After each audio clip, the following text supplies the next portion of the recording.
Alors, bonsoir à toutes et à tous. Merci d'être là ce soir pour ce nouveau webinaire avec Rainer Kruti. Bonsoir Rainer. Bonsoir Emma, bonsoir tout le monde. Alors, vous êtes très nombreux ce soir à regarder donc ce webinaire. Je pense qu'il y en a un certain nombre qui connaissent déjà Rainer. Alors, pour ceux qui ne le connaissent pas, donc Rainer Kruti est un spécialiste de la cohérence cardiaque et il est un des responsables de HeartMath Europe. Et en France, donc celui qui nous a permis d'avoir une formation sur la cohérence cardiaque, dont Rainer parlera certainement un tout petit peu plus tard, donc en français, ce qui est une grande chance. Alors, bien sûr, le sujet, c'est la cohérence cardiaque, mais ce soir, c'est un aspect un petit peu particulier, puisque c'est est-ce que quand on dort, est-ce qu'on se régénère bien ou pas? Donc, il y a pas mal de critères. Enfin, je vais laisser Rainer, bien sûr, parler de ce sujet. Alors, Rainer, avant de commencer dans le vif du sujet, est-ce que tu veux dire quelques mots sur justement ce thème que tu as choisi ce soir?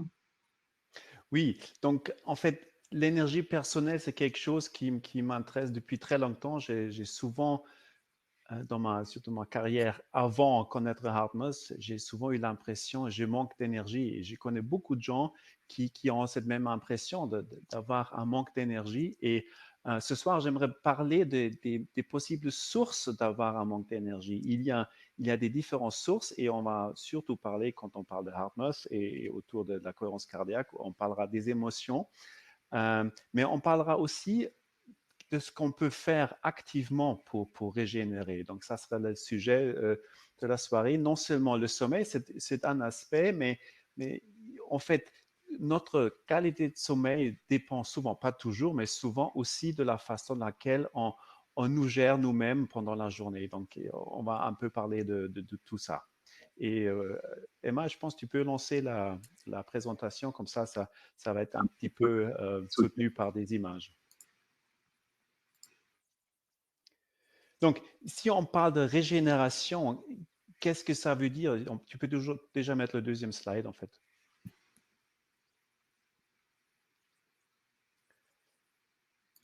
Voilà.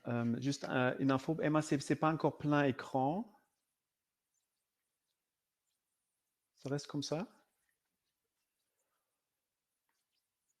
Bon, OK.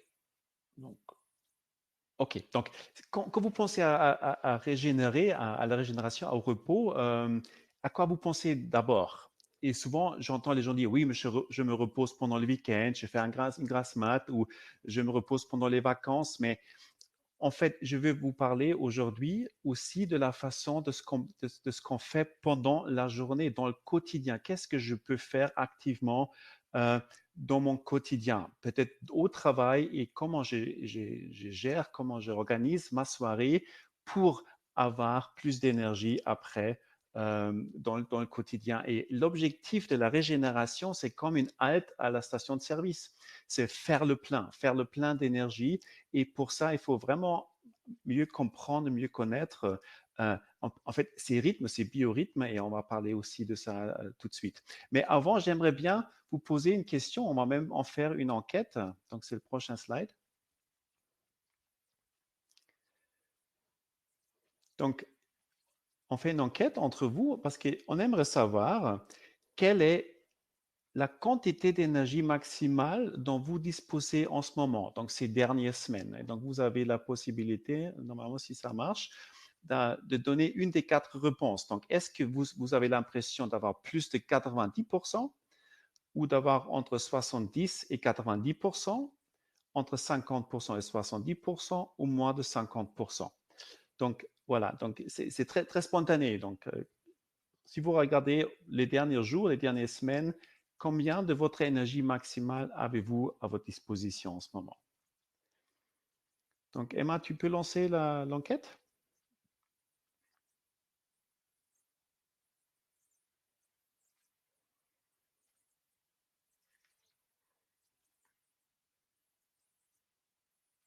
Sondage.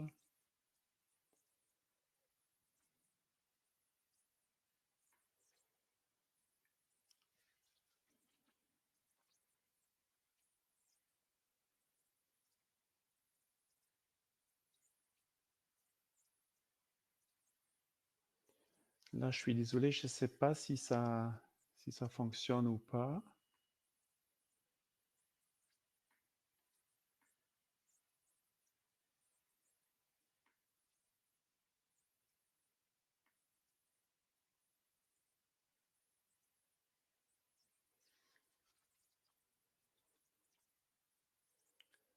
Emma, tu peux me donner un retour, ce qui se passe?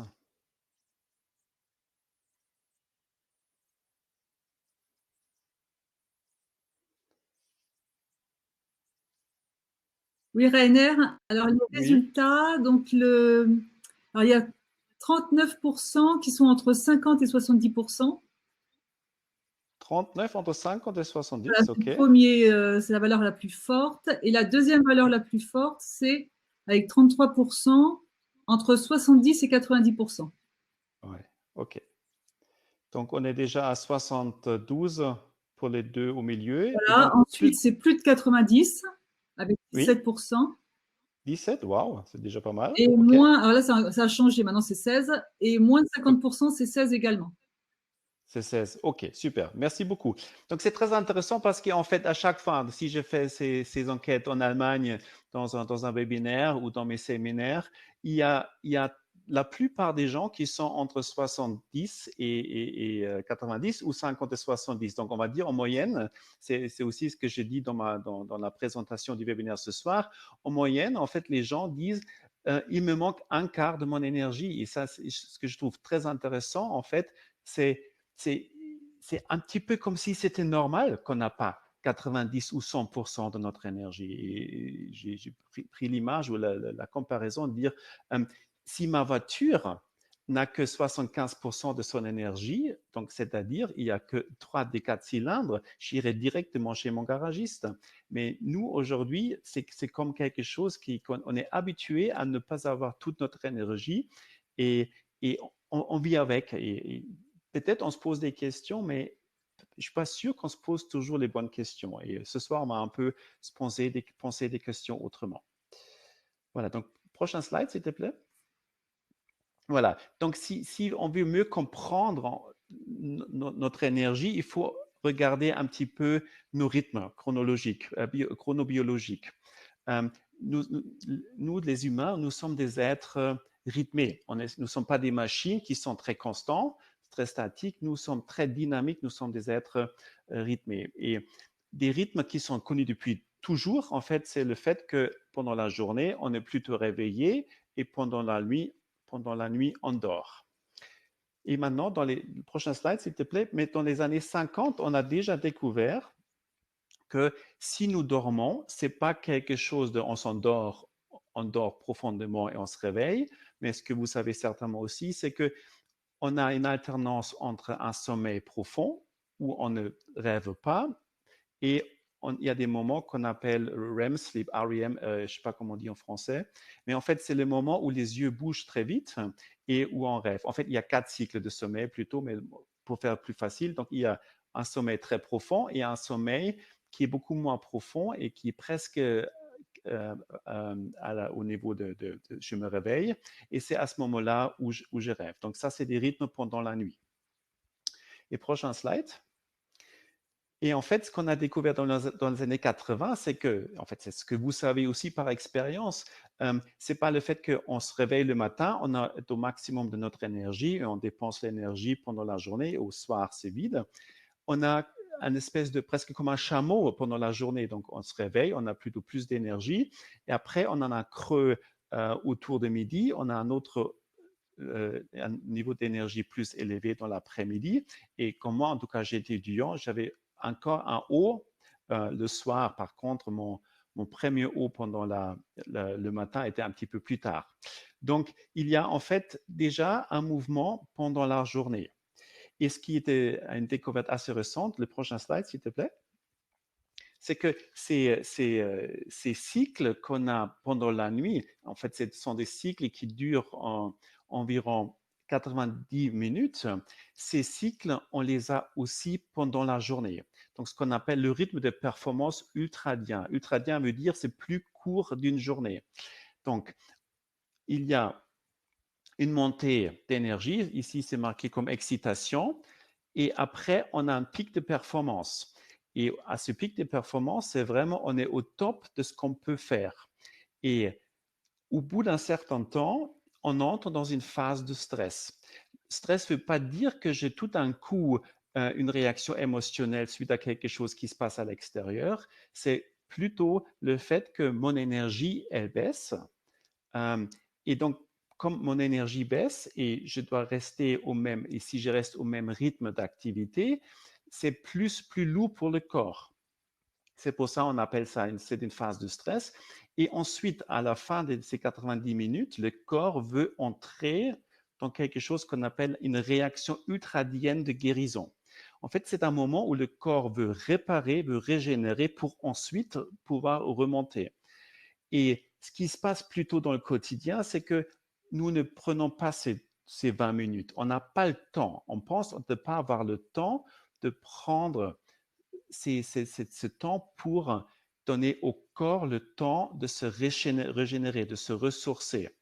Mais le problème avec ça, c'est que si je ne prends pas le temps pour récupérer, la prochaine vague, la deuxième vague, elle est déjà moins élevée que la troisième. Et ensuite, les chercheurs qui ont découvert ces rythmes disent le fait de ne pas donner au corps la possibilité régulièrement de récupérer, c'est une des sources primordiales du burn-out, du fait d'être complètement épuisé. Voilà, donc il faut connaître ces rythmes et je suis certain, si vous faites un petit peu attention, que vous vous rendez compte quand vous entrez dans un moment où votre corps aimerait donc vivre cette moment réaction ultradienne de guérison. Moi, en tout cas, si j'entre dans cette phase, je sens vraiment que je commence, par exemple, si je travaille sur un écran, je commence à regarder l'écran sans rien faire ou des fois, je commence à dessiner sur une feuille où je regarde par la fenêtre, où tout d'un coup j'ai envie d'aller aux toilettes. Donc le corps nous envoie plein de signaux, mais il faut les prendre en compte. Et ce que j'entends souvent quand je parle aux gens, quand j'entends des séminaires, souvent en entreprise, les gens me disent oui, c'est le moment de prendre un café. Oui, mais le café, le problème du café, c'est que le café vous fait croire à votre corps que vous avez un corps d'énergie, mais un café ne remplace pas ce moment de récupération. Et un jour, j'ai entendu quelqu'un me dire, un expert là-dessus, qui dit, ceux qui ne sont pas capables ou qui ne veulent pas surfer le creux de la vague ne seront plus capables à surfer donc le pic, le haut de la vague. Donc, il faut vraiment aller le plus possible avec son rythme. Le prochain slide, s'il te plaît. Et Tony Schwartz est un chercheur aussi très, très connu, en tout cas aux États-Unis. Il dit, en fait, c'est comme un paradoxe parce que pour mieux travailler, pour être capable à fournir à la limite plus de travail, il faut être capable à passer plus de temps à moins faire. Donc, si je rythme plus mon quotidien, si je rythme beaucoup plus ma vie, je suis capable à faire plus. Mais si on regarde, en fait, si je demande aux gens, par exemple, quelles sont les choses que vous avez inscrites dans votre agenda ou sur votre liste des choses à faire, il y a rarement des moments de régénération qui sont planifiés. Donc, le repos, la récupération, la régénération, on laisse très souvent au temps qui nous reste, mais on ne s'en occupe pas activement. Il faut peut-être prendre compte plus de ça. Le prochain slide, s'il te plaît. Donc, un petit moment d'auto-réflexion. On ne va pas en faire un sondage, mais un moment où réfléchissez. Comment vous senteriez-vous avec plus d'énergie? Qu'est-ce qui changerait dans votre ressenti? Et que feriez-vous différemment si vous aviez plus d'énergie à votre disposition? Donc, je vous laisse prendre 30 secondes juste pour vous-même, à vous-même, pour réfléchir.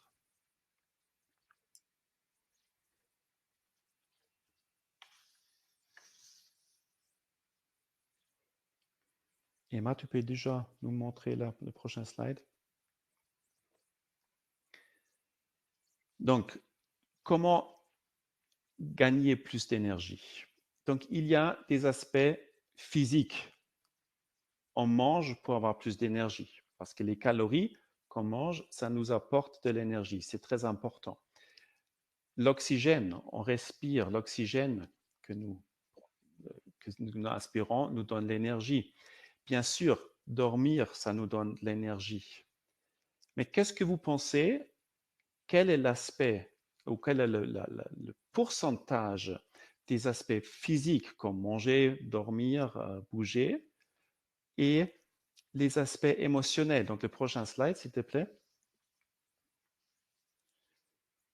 Donc, dans quelle mesure diriez-vous que votre équilibre énergétique est affecté par vos émotions en comparaison aux aspects physiques comme manger, bouger, dormir? Donc, quelle est la part des émotions comparée à la part des aspects physiques? Donc, Emma, tu lances le deuxième Oui, sondage? ça y est, il est déjà lancé. Ok, super.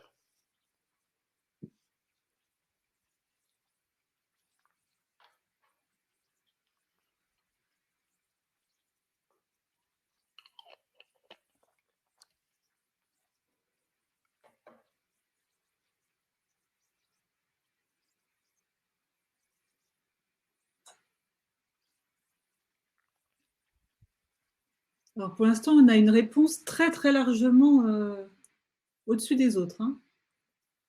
Le fortement est à 75%. Le fortement est à 75%. Ouais. Voilà, ok.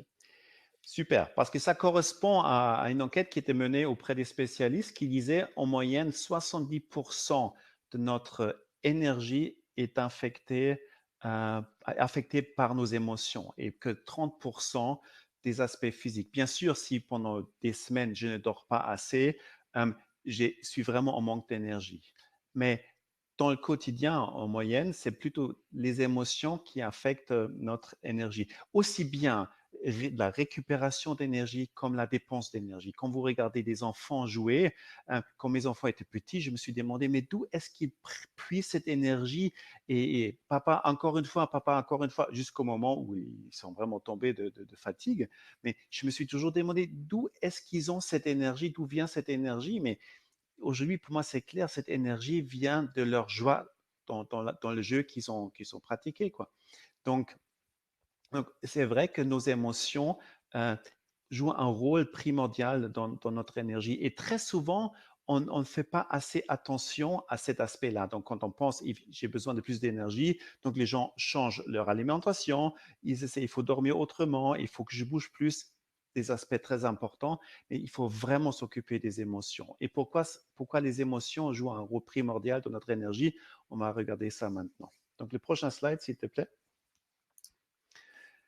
Donc, si vous avez déjà regardé un de nos webinaires, vous savez qu'il y a le système nerveux autonome. Le système nerveux autonome, c'est comme notre système d'exploitation interne qui gère 95% de ce qui se passe dans notre corps sans notre attention. Donc, ça se passe automatiquement. Et ce système, comme c'est les systèmes d'exploitation, il gère vraiment tout. Et c'est pour ça il est très important. Et ce système a deux branches. Il y a la branche sympathique. La branche sympathique, c'est la partie qui est responsable de l'activité. Quand nous sommes actifs, c'est plutôt l'aspect sympathique qui gère cette activité. Et le sympathique aussi la partie qui gère notre réaction de stress comme se battre ou fuir. Et il y a la deuxième partie, c'est le système parasympathique. Le parasympathique, il est un petit peu comme le frein intérieur. Il permet à récupérer l'énergie et en fait, il ralentit tout à l'intérieur. Il gère aussi la digestion. C'est pourquoi il est très important pour gagner de l'énergie. Donc, il y a le sympathique et le parasympathique. Et dans le quotidien, en fait, on est beaucoup sur le sympathique. Et le sympathique, il est toujours prioritaire parce que le sympathique a aussi la tâche de sauver notre vie. Donc, quand nous sommes dans une réaction de stress, le corps interprète ça comme il faut que je sauve ma vie. Donc, quand il faut sauver ma vie, la digestion et les autres aspects sont moins importants. Donc, quand on est sur l'accélérateur, parce que aussi on est dans un état de stress chronique et toujours de plus et toujours rapide, toujours en accélération, le parasympathique, il ne travaille pas assez. Donc, il n'a pas assez d'espace pour gérer la récupération. Et donc, il n'a pas la fonction qu'il faut avoir le soir ou la nuit. Et vous le savez peut-être déjà, mesurer l'activité du parasympathique par notre cœur. Donc, le prochain slide, s'il te plaît. En fait, il y a quelque chose qu'on appelle la variabilité de la fréquence cardiaque. En fait, notre cœur ne bat pas comme une machine d'une façon très régulière, mais notre cœur est sans cesse en train de freiner et ça donne une courbe. Donc, le cœur accélère, il freine, il accélère. Ça n'a pas rien à voir avec des arythmies, c'est quelque chose de très sain. Et plus on a une variabilité dans la fréquence cardiaque, plus c'est pour notre santé.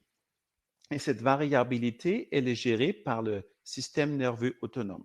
Du coup, la variabilité de la fréquence cardiaque est un miroir de ce qui se passe dans notre système nerveux autonome. Donc, je peux regarder, en regardant la variabilité, je peux regarder l'activité de mon système nerveux autonome.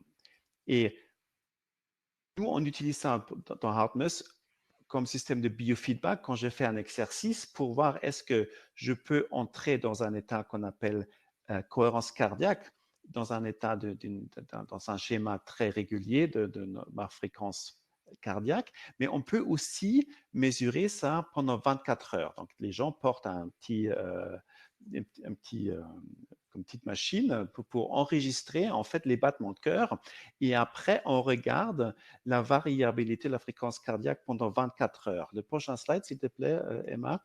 Et ça nous donne beaucoup d'informations sur l'activité du système nerveux autonome et non seulement quel système, quelle branche dans le système nerveux autonome est active, mais on peut aussi avoir l'idée, est-ce qu'une personne, elle a beaucoup d'énergie à sa disposition ou plus beaucoup d'énergie à sa disposition parce que la façon dans laquelle le système nerveux autonome agit sur le cœur nous montre vraiment le niveau d'énergie. Et là, par exemple, vous voyez deux images. On ne peut pas les voir en très grand, on verra ça plus tard beaucoup mieux. Mais on peut aussi par les systèmes faire une comparaison. Est-ce que quelqu'un est dans un bon état de gestion, a une bonne capacité d'autorégulation dans un système autonome qui fonctionne bien? Donc, il y a beaucoup de moments qui sont jaunes et verts, donc c'est le graphe en bas. Ou est-ce que la personne, elle a une capacité déjà très limitée d'autorégulation? Et vous pouvez vous imaginer, prenons votre ordinateur ou votre smartphone. Si votre système d'exploitation interne de l'ordinateur, il ne fonctionne pas bien, le reste de l'ordinateur ne fonctionne pas très bien non plus. Donc, tout est ralenti, vos différents logiciels ne fonctionnent pas bien. Des fois, ça dure jusqu'à vous pouvez même ouvrir un logiciel. C'est très souvent lié au système d'exploitation interne. Et dans notre corps, c'est pareil. Et donc, on utilise maintenant cette mesure sur 24 heures pour prendre plus conscience de la façon de comment quelqu'un se gère.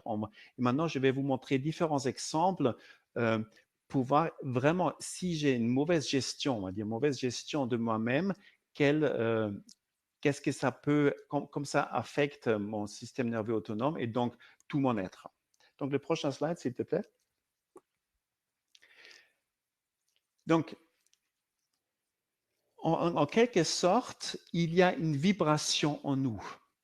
Et c'est un petit peu comme si vous êtes sur une balançoire. Donc, vous pouvez avoir peu d'énergie, donc vous arrivez à bouger un petit peu la balançoire, mais ça avance pas vraiment.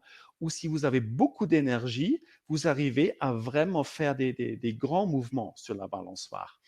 Et ce qu'on mesure sur 24 heures de la variabilité de fréquence cardiaque, c'est est-ce que quelqu'un a beaucoup d'énergie, est-ce qu'il y a une forte vibration? Et ici, en haut à gauche, vous voyez quelqu'un qui a beaucoup d'énergie. On peut voir ça parce qu'il y a beaucoup de couleurs. Et c'est en fait, les couleurs sont comme dans un feu. Un feu bleu est plus chaud qu'un feu orange et un feu jaune. Donc, plus qu'il y a du bleu et de l'orange, plus la personne a de l'énergie. Donc, à gauche, on voit quelqu'un qui a beaucoup d'énergie Et à droite, on voit quelqu'un qui a déjà beaucoup moins d'énergie. C'est pour ça qu'on parle un petit peu comme le feu de la vie quand on mesure ça. Et on utilisera ces images plus tard pour mieux comprendre ce qui se passe. Donc, prochain slide, s'il te plaît. Ce qu'on peut regarder aussi sur 24 heures, est-ce que quelqu'un a une bonne régénération pendant la nuit? Là encore, vous voyez à gauche une personne qui a beaucoup d'énergie, mais elle n'a non seulement beaucoup d'énergie. Là où j'ai mis le carré, ça montre l'activité du parasympathique.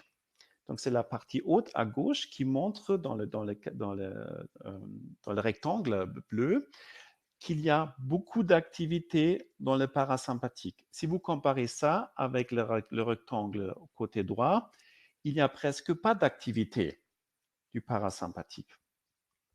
Donc, on peut déjà dire la personne côté droit, même si elle dort la nuit sans se réveiller, sans avoir des insomnies, elle récupère beaucoup moins pendant la nuit. Donc, il faut vraiment comprendre que dormir ne suffit pas. On dit souvent aussi les gens qui prennent des médicaments pour dormir ils arrivent à s'endormir, mais ce n'est pas un sommeil récupérateur. Là, c'est pareil. Si je n'ai pas une bonne activité du parasympathique la nuit, même si je dors 6, 7, 8 heures, je ne vais pas vraiment récupérer de l'énergie. Donc, prochain slide, s'il te plaît. Ce qu'on peut voir aussi, si on regarde ça sur 24 heures, c'est est-ce que j'ai une bonne ou une mauvaise architecture du sommeil? Qu'est-ce que ça veut dire l'architecture du sommeil? Vous vous souvenez que tout à l'heure, j'ai parlé des rythmes. Et la nuit, il y a des phases de sommeil très profond. Et dans ces moments, c'est là où le parasympathique est vraiment actif ou doit être actif. Et après, j'ai des moments où je rêve. Là, c'est plutôt le sympathique est plus activé. Et ensuite, il y a à nouveau le parasympathique. Et ce qu'on peut voir sur la partie gauche, dans les 4 rectangles, il y a des moments avec une forte activité du parasympathique. Après, ça perd un petit peu de couleur. Il y a le deuxième rectangle, à nouveau, une forte activité du parasympathique. Et voilà. Et donc, ça veut dire que cette personne-là, par exemple, elle a une très bonne architecture du sommeil. Contrairement à l'autre personne, il y a presque pas de parasympathique et ce n'est pas très rythmé. Donc là encore, il faut comprendre que le parasympathique, il est très nécessaire pour récupérer. Donc, quand on parle du sommeil tout à l'heure, je vais vous moi parler des insomnies qui peuvent être liées aussi à des causes médicaux. C'est plus ce que je veux plus vous dire, c'est que si on prend soin du parasympathique pendant la journée, j'ai beaucoup plus de chances que la nuit, le parasympathique est actif quand je dors. Donc, la nuit est le résultat de ce qui se passe pendant la journée. Donc, le prochain slide. Donc voilà, donc ça c'est une première façon de pouvoir lire l'activité du système nerveux autonome pendant la nuit. Un deuxième indice très important, c'est l'indice de stress, le stress index. L'indice de stress a été développé par les Russes, par les médecins qui travaillent avec les cosmonautes. Ils voulaient avoir une information simple et rapide pour savoir si les cosmonautes sont sous stress. L'indice de stress, il monte soit quand il y a un stress physique, donc quand le corps est demandé, quand je commence à courir par exemple, il y a l'indice de stress qui monte, mais l'indice de stress, il monte aussi quand j'ai un stress mental ou émotionnel. Et en fait, la valeur de l'indice de stress, une bonne valeur, c'est entre 0 et 150, voire 200. Donc, c'est ça la partie verte. Après, il y a la partie jaune où on dit, OK, ça commence à être une zone où je vais plus loin, donc je suis un petit peu sous charge. Et après, quand ça va dans les rouges, ça veut dire que je suis vraiment sous charge. Ce qu'on va dans le graphe en haut, donc une personne qui est vraiment très résiliente. Il y a une forte résilience parce que cette personne, elle arrive très bien à gérer son stress ou ce qui se passe dans son quotidien. Le pic entre 8 et 9 heures, c'est un moment où il a fait du sport. Donc là, c'est normal que ça monte dans le rouge. La deuxième personne, quand vous regardez la ligne bleue qui montre en fait l'évolution de l'indice du stress pendant la journée, donc ça commence tôt le matin déjà à 9 heures, il entre presque dans le rouge. Il y a des moments où il redescend dans la partie jaune, mais la plupart du temps, dans le quotidien de cette personne-là est dans les rouges. Et ça redescend dans le vert à 22 heures, mais ça ne reste pas dans le vert pendant la nuit. Donc, déjà, le soir, il est entre jaune et rouge. Et même la nuit, il travaille en fait tout ce qui s'est passé dans la journée, il continue à travailler. Donc, ça, c'est une personne qui est sur l'accélérateur 24 heures sur 24. Et un résultat de ça, c'est que le parasympathique dégénère. Donc, même si la personne, elle dort, même si la personne n'a pas d'insomnie, elle n'a plus un sommeil récupérateur. Donc, la façon dans laquelle je gère mon quotidien pendant la journée, si je suis sans cesse sur l'accélérateur, je ne vais pas avoir un super sommeil récupérateur pendant la nuit.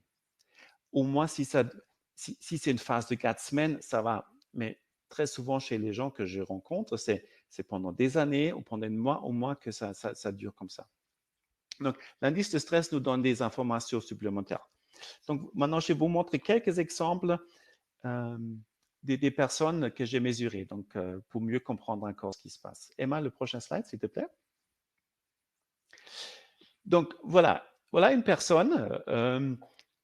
On va à gauche, encore l'indice de stress, ça commence à 6 heures du matin. Donc, le matin, entre 6h18 et 7h38, c'est un petit peu une phase un petit peu excitée.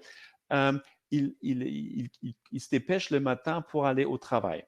Après, pendant toute la matinée, il reste dans le vert. Et il m'a dit, j'avais une matinée assez calme.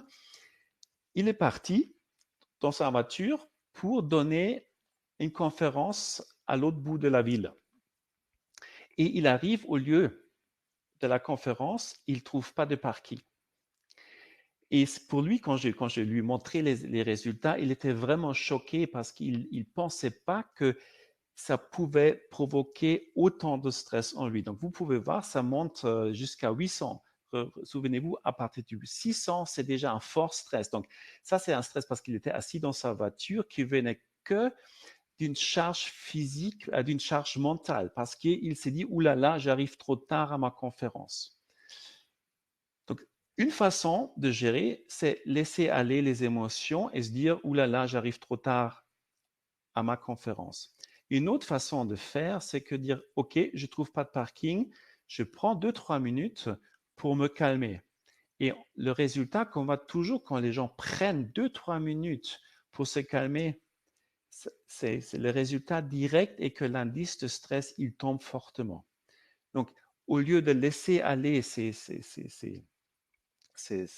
réaction mentale, émotionnelle, et vraiment de laisser le stress monter, on peut apprendre à prendre conscience de ça et dire, OK, je vais prendre 2-3 minutes pour faire une respiration profonde, pour faire la cohérence cardiaque ou autre chose, pour vraiment réduire ça, parce que ça dure ça commence vers 12 à 12h10 et ça dure presque jusqu'à 13h, 13h30. Donc, ça lui a coûté beaucoup d'énergie. Après, il m'a dit, une fois j'étais sur la conférence, j'ai donné ma conférence, j'étais vraiment très bien. Ensuite, une deuxième chose qu'on peut voir chez ce monsieur, c'est sa soirée. Donc, à partir de 20h, il est à la maison et on devrait croire que quand je suis à la maison, je prends le temps pour me reposer, pour récupérer. Mais il a regardé beaucoup de télé ce soir et vous pouvez voir ce que ça fait. Et c'est très souvent le cas quand je regarde les mesures que j'ai fait avec des gens qui regardent la télé le soir, ce n'est pas du repos. Ce n'est pas un moment de récupération d'énergie. Même si on est assis sur son canapé, on dit je ne bouge pas, donc je me repose. Le système nerveux autonome est en accélération. Et donc, c'est après seulement quand il va se coucher qu'il entre vers presque minuit, qu'il entre dans une phase où l'index de stress descend. Mais vous voyez, il y a régulièrement des pics. Donc, parce que toute la soirée, il n'était pas dans un état vraiment parasympathique de repos. Son sommeil n'est pas complètement récupérateur. Voilà, prochain slide, s'il te plaît.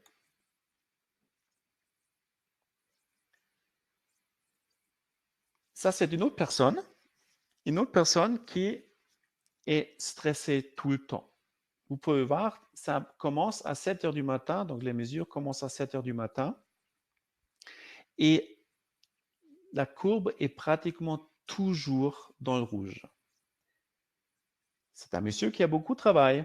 Donc, il dit, je suis sous speed tout le temps. Je suis en accélération tout le temps. Le problème, c'est que le soir, qu'est-ce qu'il fait? Et là, j'ai mis le rectangle pour récupérer. Non, justement, il ne prend pas le temps pour récupérer. Le soir, il répond aux emails. Et donc, même le soir, il est tout le temps sur un indice de stress au-delà de 600. Donc, c'est un monsieur qui ne récupère jamais. Et même quand il s'endort, il n'est pratiquement jamais dans le vert. Ça descend un petit peu dans le vert, mais vous pouvez voir que la grande partie de la journée et de la nuit, ce monsieur est dans le jaune ou dans le rouge. Et en bas, je vous ai montré un graphe de son énergie. Et vous vous souvenez, on parle du feu. Et chez ce monsieur-là, il n'y a plus beaucoup de feu. Donc, il est en train de s'épuiser complètement. Donc, il n'a plus de variabilité cardiaque. Ça donne en fait cette image, ce graphe en bas, presque plus d'énergie de vie. On peut vraiment parler d'énergie de vie. Donc, c'est un monsieur qui est au milieu de sa quarantaine, mais quand on mesure et qu'on compare ses valeurs avec d'autres personnes, il a plutôt des valeurs d'une personne de 80 ans. Donc, son corps et son énergie sont beaucoup plus anciens que son âge réel. Donc, si je suis tout le temps sur l'accélérateur, j'ai ces résultats-là. Et moi, ce que je pense, c'est parce qu'il n'a plus d'énergie ou plus beaucoup d'énergie, il n'est plus aussi productif. Donc, il prend beaucoup plus de temps pour les choses qu'il doit faire. Donc, il pense qu'il n'a pas le temps pour faire une pause parce qu'il a trop de choses à faire. Mais c'est là où commence le mal. Ne plus faire de pause fait que je n'ai plus d'énergie. Donc, il faut commencer à s'obliger à faire des pauses. Vous vous souvenez, nos rythmes, 90 minutes, 20 minutes. Et si vous n'avez pas 20 minutes, prenez au moins 5 minutes. Et on va en parler à la fin du webinaire, ce qu'on peut faire si on n'a que 5 minutes. Mais 5 minutes et après, ça peut redémarrer. Mais il faut vraiment prendre conscience que les pauses sont vitales. Il faut vraiment faire des pauses. Et je sais, en Allemagne, c'est souvent encore dans les entreprises, quand on fait des pauses, on est mal regardé. Je pense que c'est le cas aussi en France. Donc, le prochain slide, s'il vous plaît. Donc là, il y a deux personnes différentes. À gauche, j'ai appelé ces messieurs Christian Chronique. Et à droite, il y a Madame Raphaël Régénération. Donc déjà, quand vous regardez le deuxième graphe sur l'indice du stress, vous pouvez voir que Monsieur Christian Chronique, pendant la journée, il est pratiquement tout le temps dans le rouge, dans la partie rouge. Il y a juste une partie pendant la nuit, au moins, où il est dans le vert. De l'autre côté, Madame Raphaël Régénération, elle est pratiquement toute la journée dans le vert. Maintenant, on pourrait se dire, oui, monsieur Chronique, il a peut-être beaucoup plus de stress, beaucoup plus des choses à faire, peut-être un poste beaucoup plus important, mais ce n'est pas le cas parce que le stress n'est pas quelque chose de l'extérieur. Le stress, c'est quelque chose où j'interprète à l'intérieur de ce qui se passe à l'extérieur. Et Madame Raphaël Régénération, elle a aussi un poste très important. Mais quand on regarde comment elle gère son quotidien, le troisième graphe à droite du haut, avec beaucoup de couleurs, avec le feu, on peut voir par exemple, assis au début, il y a un rectangle où au milieu du rectangle, il y a une tache très foncée. C'est un moment où elle a fait une sieste. Donc, elle fait une sieste et vous pouvez voir que la partie haute, ça c'est la partie parasympathique, est très active. Donc, elle a donné l'espace au parasympathique pour être actif et cette activité du parasympathique, elle perdure même après la sieste.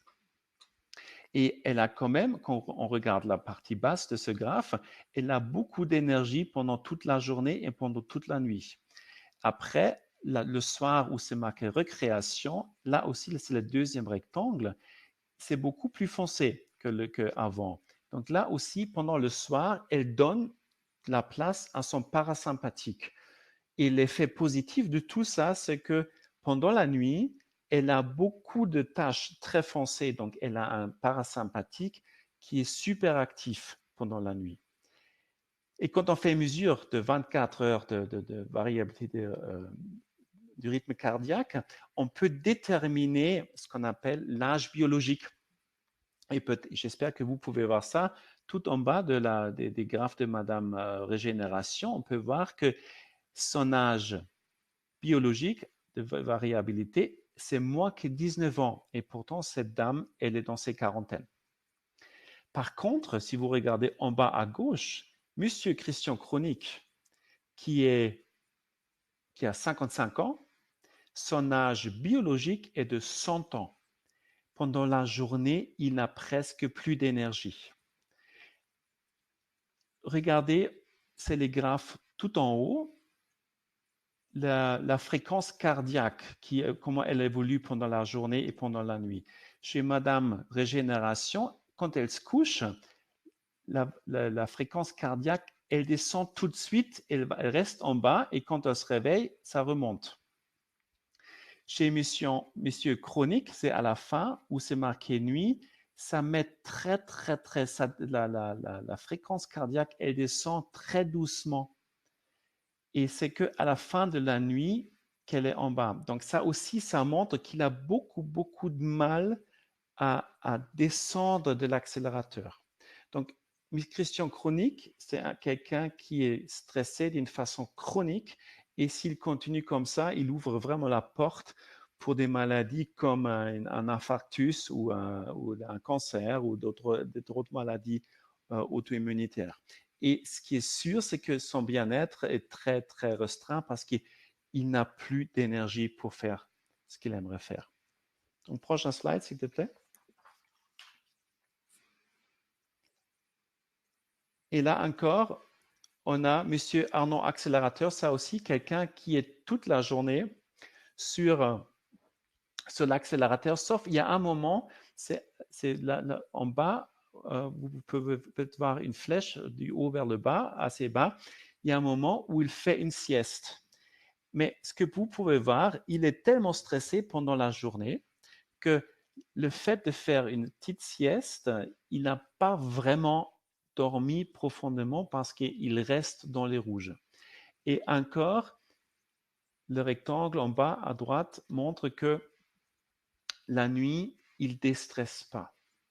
Donc, je me répète, mais c'est important de comprendre. Si pendant la journée, je suis tout le temps sur l'accélérateur, je n'aurai plus un sommeil vraiment récupérateur pendant la nuit parce que mon sympathique est trop actif et du coup, mon parasympathique n'est pas assez actif.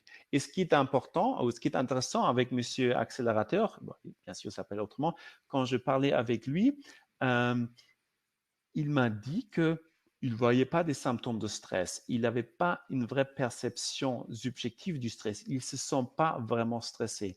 Mais son corps parle une autre langue. Et son âge biologique est de 89 ans et c'est aussi quelqu'un qui a 55 ou 60 ans.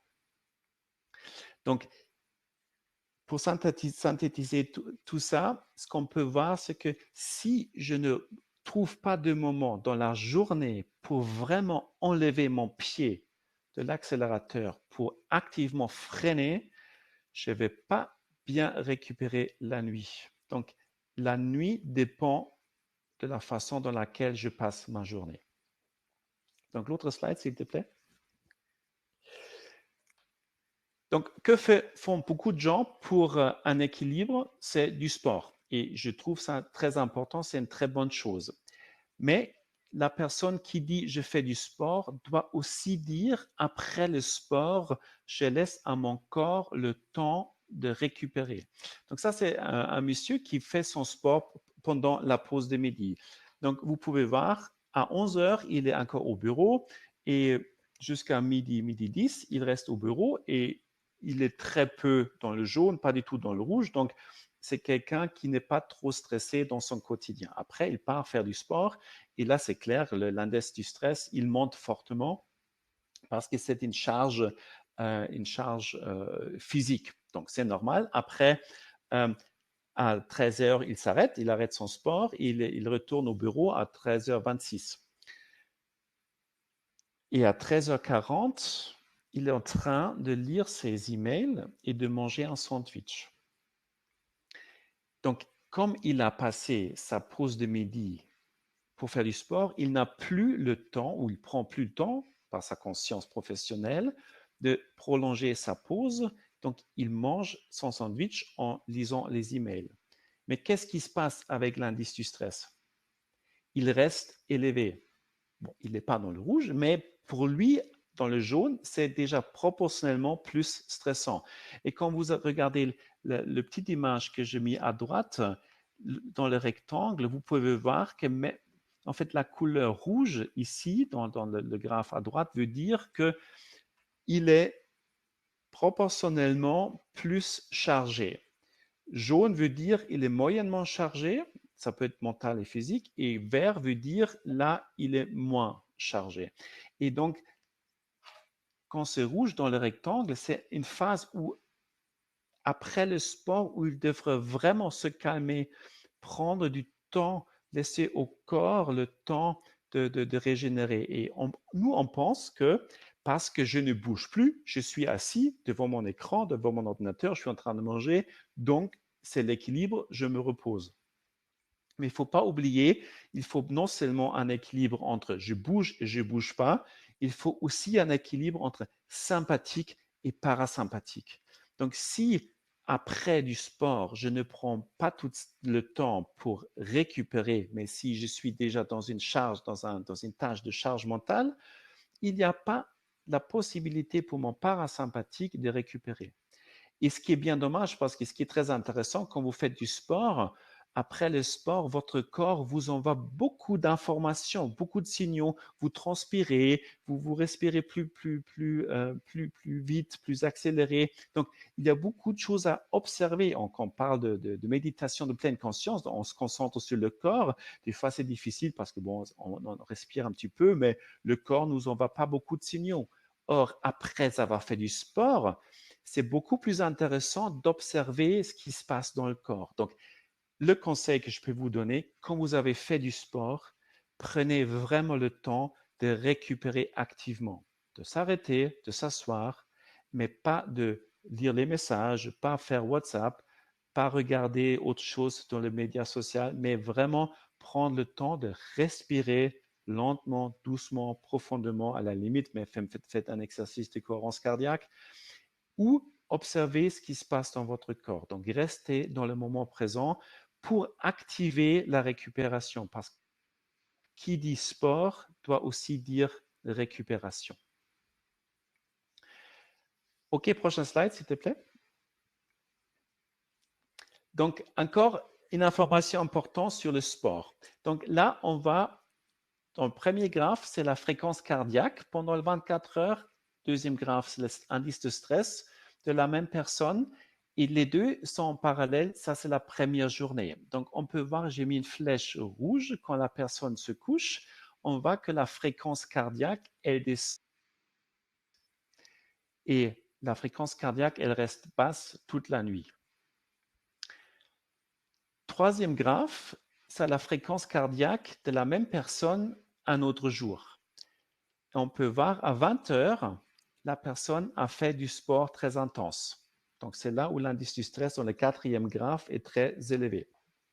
Donc, il fait du sport entre 19h30 et, on va dire, 20h30, 21h. Très bonne chose, il fait du sport le soir. Après, il a le temps pour récupérer. Vous pouvez voir qu'à 3 heures, son indice de stress est complètement dans le vert. Mais si vous regardez la fréquence cardiaque, il se couche vers minuit, mais la fréquence cardiaque, elle met vraiment longtemps pour vraiment descendre. Pourquoi? Parce que suite au sport, le corps est très chaud, le corps est très, très, très activé. Donc, on met beaucoup plus de temps pour s'endormir. Là, ce qui est important, en fait, c'est de prévoir de faire plus de pauses entre le sport et le sommeil pour avoir un sommeil encore plus profond. Je sais, c'est compliqué, des fois dans le quotidien, c'est pas possible. Donc, il vaut mieux faire du sport le soir et dormir que pas faire du sport du tout. Mais si on peut un petit peu mieux gérer ça, c'est voir si on peut faire du sport un petit peu plus tôt parce que ça aussi a un impact sur la façon ou sur la qualité de notre sommeil. Prochain slide, s'il te plaît. Donc, on s'approche plus du fait de dormir. Donc là, on a un monsieur, j'ai fait 48 heures de mesure sur lui. Là, on va la mesure de la première journée où il s'est couché vers 20h15, 21h15. Et on peut voir qu'il est pratiquement tout le temps, entre 21h15 et on va dire 5h42, il est pratiquement tout le temps dans la partie verte. Donc, il a un sommeil très bien, il récupère très bien dans le sommeil. Après, c'est pendant la journée, ça m'intéresse moins. Maintenant, ce qui m'intéresse, c'est de vous montrer, il a un sommeil très, très profond. Et on peut voir, donc j'ai mis des traits bleus. Ça c'est la fréquence cardiaque autour de 80 battements par minute. Et on peut voir, dès qu'il se couche à 21h15, son niveau de fréquence cardiaque, il descend nettement par rapport au niveau entre 17h, 18h, 19h. Donc là, il s'est couché tôt, il se levait tôt, il avait un sommeil très, très profond et très récupérateur. Le lendemain, il s'est couché beaucoup plus tard. Emma, tu peux montrer le prochain slide? Donc, il a fait la fête. Il m'a dit qu'il n'a pas beaucoup bu parce qu'il fallait conduire, mais il était en boîte, il a dansé. Et ce qu'on peut voir, donc il a une fréquence cardiaque qui monte surtout après 23 heures, minuit. Il a une fréquence cardiaque autour de 100, donc il a fait la fête. Après, il rentre vers 2h30, il se couche à 2h45. Et ce que vous pouvez observer, c'est que sa fréquence moyenne la nuit ne descend pas en dessous de 80. Donc tout à l'heure, c'était autour de 60. Là, sa fréquence moyenne reste beaucoup plus élevée. Et donc, pendant la nuit, là où il dort, il n'a aucun moment où il a une phase verte. Donc, ça, c'est un sommeil très, très peu récupérateur. Donc, il se recouche à 9 heures du matin, il se repose un petit peu parce que c'est samedi matin. Là, il récupère plus que pendant la nuit. Donc, ce n'est pas dû à l'alcool, c'est dû au fait qu'il s'est couché beaucoup plus tard. Et comme nous sommes des êtres rythmés, quand on change nos rythmes, très souvent, donc là, c'est le fait, le sommeil est beaucoup moins récupérateur. Et si on analyse plus son sommeil, le prochain slide, s'il te plaît, on peut voir ce qui se passe. Donc là, c'est son indice de stress. Et ça, c'est le jour où il s'est couché tôt. Donc, on peut voir pratiquement toute la journée, il a un indice de stress dans le vert et même la nuit, donc c'est la phase dans la première partie, premier graphe, à 21h15, il se couche, il est complètement dans le vert pendant toute la journée. Le seul moment où il est dans le rouge, c'est quand il prend son vélo pour aller au travail, donc à 6 heures du matin et à 16 heures l'après-midi quand il rentre. Donc ça, c'est normal, ça, c'est son valeur normale. Prochain slide, Emma, s'il te plaît. Et là, c'est le soir où il s'est couché tard. Donc, ça démarre à 17h42. Donc, on peut voir que toute la soirée, parce qu'il était très excité, il est sorti en boîte, donc il a un indice de stress très élevé. normal parce qu'il y a aussi une charge physique parce qu'on danse et on fait la fête. Mais on voit tout de suite qu'à 2h45, quand il se couche, son indice de stress reste très élevé. Donc, il a effectivement un sommeil beaucoup moins récupérateur. Donc, dès qu'on décale fortement son rythme, on a aussi un sommeil beaucoup moins récupérateur. Et notre système nerveux autonome réagit tout de suite à ça. OK, prochain slide, s'il te plaît. Et si on regarde l'activité du parasympathique, c'est là où ça devient très intéressant. En haut, vous voyez l'activité de son parasympathique pendant la nuit où il s'est couché à 21h15. Donc, on va dans le rectangle bleu, beaucoup de jaune, beaucoup de rouge, un petit peu de bleu. Donc, il y a un parasympathique très actif pendant la nuit. La deuxième nuit, deuxième rectangle en bas, il n'y a aucune activité du parasympathique. Donc, je me souviens quand j'étais jeune, ma mère disait toujours le sommeil avant minuit compte double. Et je me souviens aussi que mon frère disait toujours c'est n'importe quoi, comment est-ce que notre corps sait quelle heure il est? Et non, c'est pas n'importe quoi. Notre corps sait exactement quelle heure il est. Et donc, si on se couche beaucoup plus tard que notre rythme normal, souvent ce qui se passe aussi dans les décalages horaires, par exemple quand on voyage, on dort beaucoup moins bien parce que notre parasympathique est beaucoup moins actif. Et donc, avec une mesure comme ça, on peut vraiment prouver. Donc, si vous pouvez, même le week-end, souvent pour récupérer le week-end, on se couche plus tard et on dit, OK, bon, je compense par une sieste, par une grasse mat. Mais c'est pas pareil. Donc, et c'est pour ça les chercheurs autour du sommeil disent toujours, pour récupérer, il vaut mieux se coucher, même le week-end, au même moment qu'on se couche pendant la semaine et à la limite dormir 1 ou 2 heures de plus le matin. Donc, on ne récupère pas par des grasses mat, on récupère quand on respecte le plus au mieux son rythme. Je sais, ce n'est pas toujours très réaliste, mais je voulais quand même vous donner toutes ces informations pour au moins prendre des décisions en sachant bien ce qui se passe. Et donc, prochain slide, s'il te plaît, Emma. Si on analyse plus en profondeur, donc ça va un petit peu plus loin, mais tout en bas, c'est marqué sommeil et index de récupération. Donc, la première nuit, c'est à gauche, il a dormi 8 heures et c'est bien dans le vert et il a son index de récupération est très bien.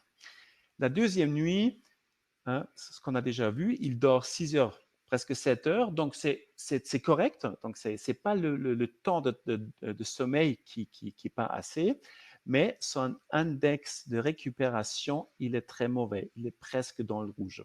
Donc, vous voyez une telle différence entre je me couche tôt ou je me couche très tard avant, et je fais la fête avant. Mais faire de la fête, c'est très important. Donc, si ça se passe de temps en temps, ce n'est pas du tout un problème. Hein. Mais je connais des gens qui font beaucoup de la fête et qui se couchent souvent très tard.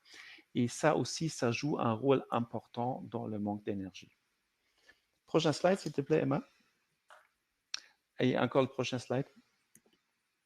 Donc, voilà. Donc, je vous ai donné plusieurs exemples de ce qui se passe quand on a une plutôt mauvaise de gestion de soi dans le quotidien. Maintenant, la question, qu'est-ce que je peux faire pour récupérer? Qu'est-ce que je peux faire pour avoir plus d'énergie pour régénérer? Et il faut distinguer la récupération passive et la récupération active. La récupération passive, c'est je dors la nuit, par exemple, ou je fais une sieste, c'est complètement passif, donc je me couche et je laisse mon corps faire sans que je prévoie quelque chose. C'est très important. Déjà, une sieste, vous avez certainement déjà entendu parler de tous les bienfaits de la sieste, donc je ne vais pas en parler plus aujourd'hui. Donc, bien dormir, c'est une chose importante pour bien récupérer. Et je me répète, pour bien dormir la nuit, il faut laisser au parasympathique du temps pendant la journée. Et une façon de laisser du temps au parasympathique pendant la journée, c'est goûter le moment présent. Le prochain slide, s'il te plaît. avec mon épouse, on a réfléchi la traduction d'un terme qu'on appelle en allemand Muße. Mais il n'y a malheureusement pas de vrai terme en français. Donc, Muße, c'est en fait, là, on voit Goethe être assis. C'est en fait, c'est rien faire, goûter le moment présent et laisser les pensées un petit peu se balader, mais pas se faire des soucis, pas regarder son smartphone, vraiment être là dans le moment présent et goûter au moment présent. Et ce qui est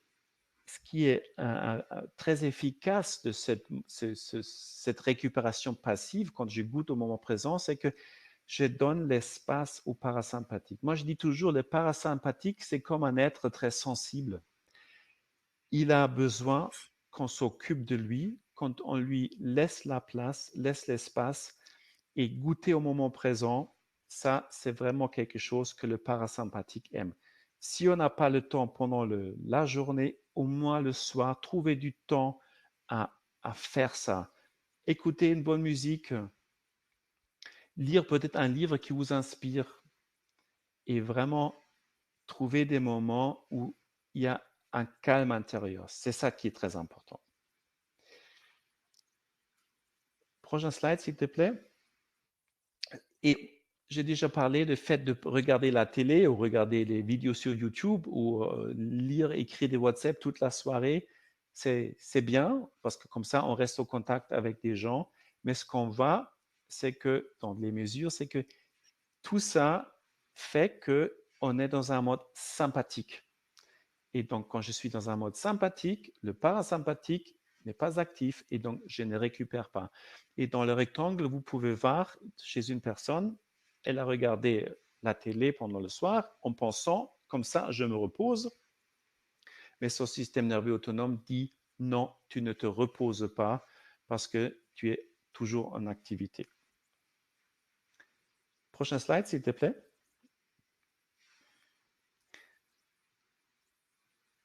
Et la relaxation, décrispation, est-ce que en fait, c'est ce que vous voulez dire, c'est détendre. Je ne sais pas si c'est bien, traduit. Donc, on voit trois images de la même personne. Dans la première ligne, la personne est en rage. On peut voir que sa fréquence cardiaque, elle est très forte. Ça monte jusqu'à 130, 140. À droite, ce qu'on voit à droite, c'est encore une vision sur l'activité dans le système nerveux autonome. Et tout à gauche, dans ce graphe, on voit une pique. Et ça, c'est une pique qui montre une activité dans le sympathique. Voilà. Donc, évidemment, quand je suis en rage, ma partie sympathique est très active. Deuxième ligne où c'est marqué décrispation, donc je pense que c'est mal traduit, donc ça veut dire détente. La personne est dans un mode relax, donc elle est en train de se détendre passivement. Donc ce qu'on peut voir, que sa fréquence cardiaque, elle est assez basse et assez régulière, mais ce qu'on voit à droite, c'est qu'il y a une partie de l'activité du système nerveux autonome qui est aussi dans le sympathique. Donc ça peut être inconscient, mais quelque chose fait que la partie sympathique est aussi active. Ça veut dire que la détente purement passive n'assure pas forcément une activité, une activation de la partie parasympathique.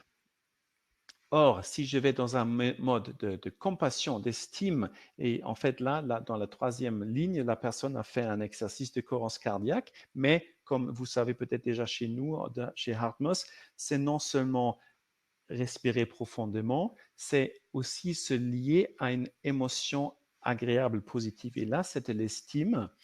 Et vous pouvez voir que la courbe de la fréquence cardiaque, elle est très régulière, donc elle est très, très, très, très cohérente. Et ce qu'on peut voir aussi dans la partie où sympathique, il n'y a pas d'activité. Vous voyez une pique au milieu, et cette pique au milieu, c'est une activité très, très, très intense du parasympathique. Donc, au-delà de la récupération passive, il faut la récupération active.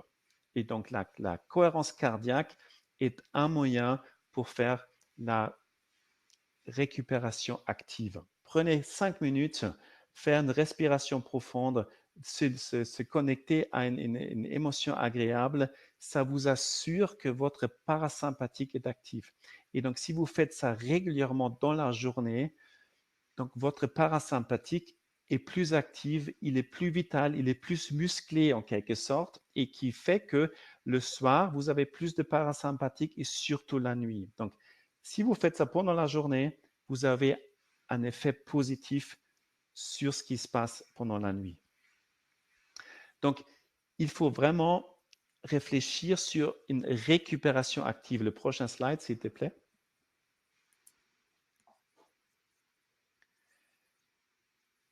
J'ai entendu une comparaison très intéressante il y a quelques semaines ou quelques mois. Aujourd'hui, nous sommes confrontés pendant une semaine à autant d'informations, pendant une semaine, que nos ancêtres, les Néandertals, pendant toute leur vie. Je répète, aujourd'hui, nous sommes confrontés à des informations en une semaine comme les Néandertals dans toute leur vie. Donc, il y a vraiment un trop d'informations. Et tout ce qu'on reçoit comme information doit être digéré. Thich Nhat Hanh, un moine bouddhiste très connu, il dit tout ce qui vient en nous doit être digéré, non seulement la nourriture, ou toute l'information doit être digérée. C'est pourquoi il est tellement important d'avoir des moments de pause où il n'y a pas d'information, et un message WhatsApp est aussi une information. Donc, des moments où vous ne faites rien. Ça vous permet à récupérer d'une façon active. Parce que pendant ce moment-là, il n'y a pas d'information, donc rien à digérer. Donc là, nous, avec la cohérence cardiaque, avec Heartmus, nous proposons vraiment de faire des moments de cohérence cardiaque, de faire la respiration, heart focus breathing, la respiration par le cœur. Et donc, c'est quelque chose qui fait vraiment qu'on récupère d'une façon active. Une deuxième façon très importante, c'est apprendre à gérer ses réactions émotionnelles. C'est pourquoi dans notre formation qu'on a fait pour vous, dans notre formation de cohérence cardiaque, il est très important d'apprendre à mieux comprendre ces réactions émotionnelles. Et nous tous, nous avons certaines réactions émotionnelles répétitives. Par exemple, je connais des gens qui sont impatients ou des gens qui sont très vite inquiets ou des gens qui sont très vite en rage. Donc, ce sont des schémas qu'on répète. Il y a une technique qui s'appelle Attitude Breathing, dont la formation permet à comprendre quelle est ma réaction que j'ai souvent dans mon quotidien et d'apprendre à transformer cette réaction en réaction mieux adaptée, en réaction qui me coûte beaucoup moins d'énergie. Parce qu'il faut savoir, chaque fois que je suis impatient, chaque fois que je m'énerve, chaque fois que je suis en colère, ça me coûte beaucoup d'énergie. Donc, il est vraiment très important pour mieux gérer son énergie, c'est mieux apprendre à mieux gérer ses émotions. Et donc, ça fait partie de notre formation de comprendre ce qui se passe chez moi, quelles sont mes réactions répétitives et comment je peux remplacer cette réaction par une autre et qu'est-ce que je peux faire pour que ça devienne un automatisme, que je n'ai plus besoin d'y penser. Et donc là, il y a des techniques dans notre programme qui vous permettent, liées à la cohérence cardiaque, de changer ces réactions répétitives. Donc, d'autres moyens pour récupérer activement, le prochain slide, s'il te plaît, c'est une récupération physique. Là, vous voyez Superman. Ce n'est pas le fait que je vous veux parler des superpowers, des pouvoirs supérieurs, mais je vais vous parler d'une étude qui était faite à Harvard. Amy Cuddy, une chercheuse à Harvard, a fait une découverte très, très intéressante. Le prochain slide, s'il te plaît. Donc, la posture de Superman, c'est une posture qu'on appelle pose de pouvoir ou posture de confiance. Et quand on a une posture comme ça, pendant une minute, comme vous pouvez voir Oprah, Mick Jagger à gauche, c'est des postures qu'on appelle high power pose, donc avec beaucoup d'énergie. Et quand j'ai fait ça pendant une minute, mon cortisol baisse fortement, le cortisol, c'est une des hormones de stress, et mon testostérone augmente. Et le testostérone, c'est non seulement important pour les hommes, mais aussi pour les femmes, parce que le testostérone, c'est l'hormone qui nous permet à nous montrer, à être confiants, à nous sentir forts et vraiment à avancer. Par contre, si on est pendant 1 minute donc, dans une posture qui est dite de low power, donc avec peu d'énergie, ce qu'on pouvait voir avec la fille en bas à droite ou le jeune garçon qui regarde son téléphone, donc penché vers le devant et plus fermé. Après 1 minute de cette posture, le cortisol augmente et notre testostérone baisse. Donc, si vous voulez avoir plus d'énergie et plus de confiance en vous, vous avez qu'à vous ouvrir, donc vraiment avoir une posture peut-être pas exagérée comme Mick Jagger, mais vraiment réaliser comment vous êtes quand vous êtes debout, comment vous êtes quand vous êtes assis. Est-ce que vous pouvez me voir? Est-ce que vous êtes comme ça ou est-ce que vous êtes comme ça? Et quand vous réalisez que vous êtes crispé un petit peu intérieur en vous, il faut ouvrir. Donc voilà, ça aussi, c'est la récupération active et physique. Voilà. Troisième possibilité, un autre slide. On parle beaucoup de sport pour récupérer, pour bien équilibrer. C'est vrai, le sport est important, mais des fois, il vaut mieux faire une balade ou une marche rapide que de courir. Et ce qui est vraiment important, si vous habitez au milieu d'une ville, c'est plus difficile, mais il y a souvent des parcs dans les villes. Une étude qui était faite au Japon, ils ont fait courir des jeunes hommes en ville, dans le béton et dans un parc. Et comparer les deux, on a pu montrer que ceux qui ont couru dans le parc, après, il avait une activité du système parasympathique beaucoup plus élevée que ceux qui ont couru sur l'asphalte dans la ville. Donc, si vous avez la possibilité de faire une petite balade, et si c'est un quart d'heure, pause de midi, sortir, se balader un quart d'heure dans un parc ou dans la nature, ça, c'est la récupération active physique qui vous permet aussi d'avoir plus d'activité parasympathique. Donc, quand vous pensez à récupération active, pensez toujours qu'est-ce qui fait du bien à mon parasympathique. Et tout ce qui fait que vous décélérez intérieurement fait du bien à votre parasympathique. Le plus vous soignez votre parasympathique pendant la journée, le mieux c'est pour le parasympathique. Il est plus actif le soir et la nuit. Donc, prochain slide, s'il te plaît. Une autre façon, c'est la récupération sociale.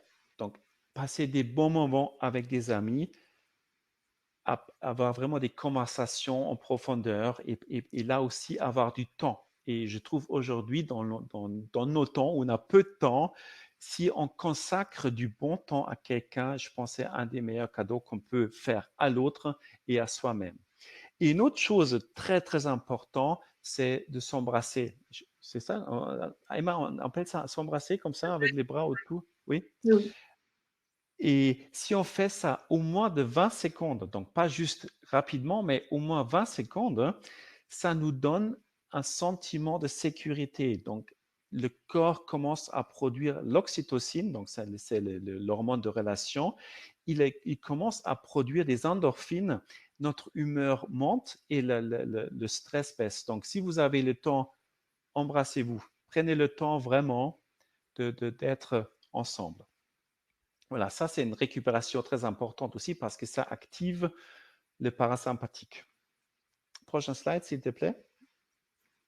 Si vous êtes quelqu'un de spirituel, si vous priez par exemple, prenez le temps vraiment d'entrer dans un état de gratitude, de lier ça peut-être avec vos prières, parce que la gratitude, si on entre vraiment dans un état émotionnel de gratitude, on sait que ça active un état de cohérence cardiaque et ça active fortement le parasympathique. Donc, pourquoi pas le soir, prendre 10 minutes, un quart d'heure, posez-vous la question, pourquoi je peux avoir la gratitude aujourd'hui. Et je suis certain, si on regarde bien, tous les jours, on trouve quelque chose. Il ne faut pas forcément les grandes choses. Des fois, c'est les petites choses. Un sourire dans la rue d'une personne ou un coup de fil de quelqu'un. Donc, entrer dans un état de gratitude active le parasympathique et ça nous aide à régénérer aussi. Voilà. Prochain slide, s'il te plaît, Emma. On y est presque. Et j'ai déjà parlé de gestion des émotions. Ce qui est très important dans la gestion de son énergie et dans la gestion de son parasympathique, c'est prendre conscience de son vécu émotionnel. Et ce que nous, on propose chez Hardness, c'est pas contrôler les émotions, donc c'est plutôt l'image de droite, on essaie de contrôler les émotions, de ne pas les montrer. Quand je suis en colère, j'essaie de ne pas m'énerver plus. Ça ne pas une chose qui tient debout pendant longtemps.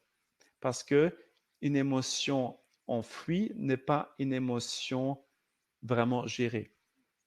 Ce qu'il faut apprendre, c'est de comprendre la réaction émotionnelle, parce que c'est une réaction physique, et de pouvoir gérer en appuyant sur l'accélérateur interne. Donc, ce qu'on propose chez HeartMost, c'est d'abord entrer dans un état de cohérence cardiaque par la respiration, Heart Focus Breathing, respiration par le cœur.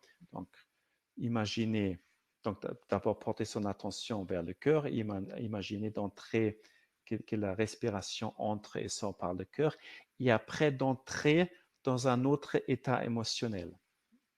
Et donc, tout ça fait partie de notre formation d'apprendre comment je peux gérer mes réactions émotionnelles. Soit c'est la colère, l'inquiétude, l'angoisse, les gens qui râlent beaucoup ou plein d'autres réactions émotionnelles qu'on a d'une façon répétitive. Donc, d'apprendre à gérer ça connecté avec la cohérence cardiaque, mais au-delà de juste respirer, mais vraiment de se connecter à son cœur parce que notre cœur nous aide vraiment à mieux gérer nos émotions.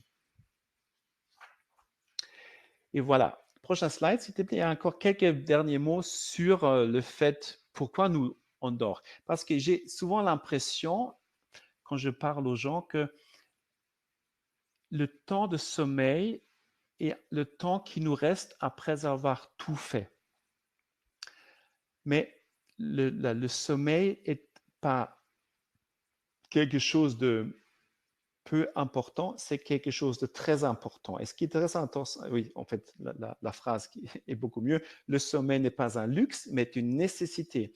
Et ce qui est très intéressant quand on regarde ce qui s'est passé les dernières 150 années, que nos ancêtres, ils ont en moyenne dormi 10 heures et aujourd'hui, on dort même moins que 7 heures. Et très souvent, parce qu'on ne se couche pas assez tôt et souvent, et là aussi, moi, je suis le premier à devoir me poser tous les soirs la question, qu'est-ce que tu fais là? Est-ce que c'est vraiment important ou est-ce qu'il vaut mieux pas se coucher?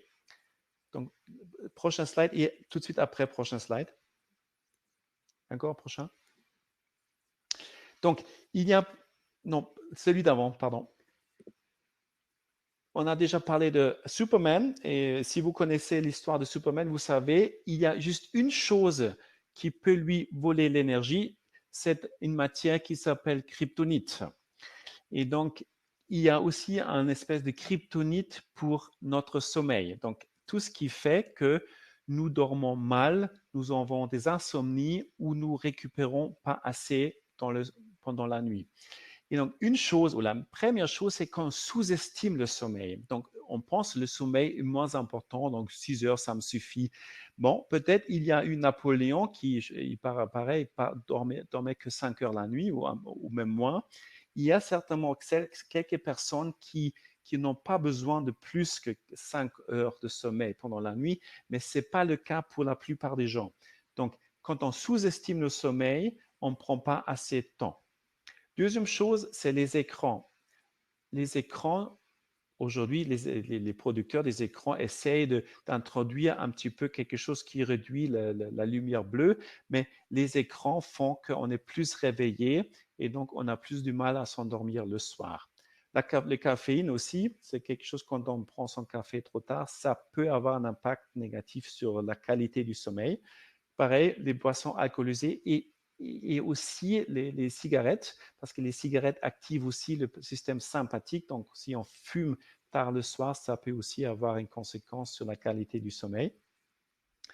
Bien, la nourriture lourde tardive, ça peut-être vous avez déjà fait l'expérience, quand vous mangez beaucoup et tard, que votre sommeil est moins profond, que vous n'avez pas de rythme, que vous endormez à des heures très différentes tout le temps, ou si vous voyagez beaucoup, là c'est plus difficile, qu'il peut y avoir des décalages horaires, et on en a déjà parlé, le stress et les émotions négatives. Tout ça fait que votre sommeil ou la qualité de votre sommeil est réduite. Donc, ce que je propose, c'est si vous avez plusieurs kryptonites, de réfléchir quel est le kryptonite sur lequel vous pouvez travailler le plus facilement. Et commencer avec un et voir ce que ça change déjà si vous travaillez sur un de ces aspects. Et prochain slide, s'il te plaît. Et comme normalement, vous planifiez votre journée, il peut être très judicieux, surtout si vous sentez que votre sommeil n'est pas si récupérateur, de commencer à planifier votre sommeil.